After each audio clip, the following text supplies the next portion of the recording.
My dear friend, make fear your friend, not your master.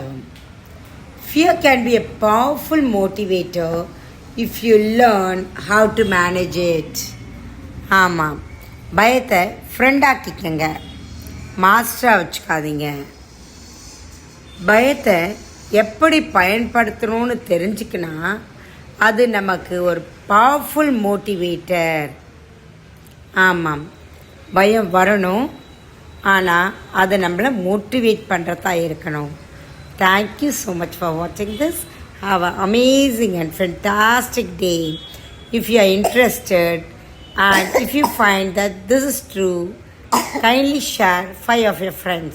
Thank you so much.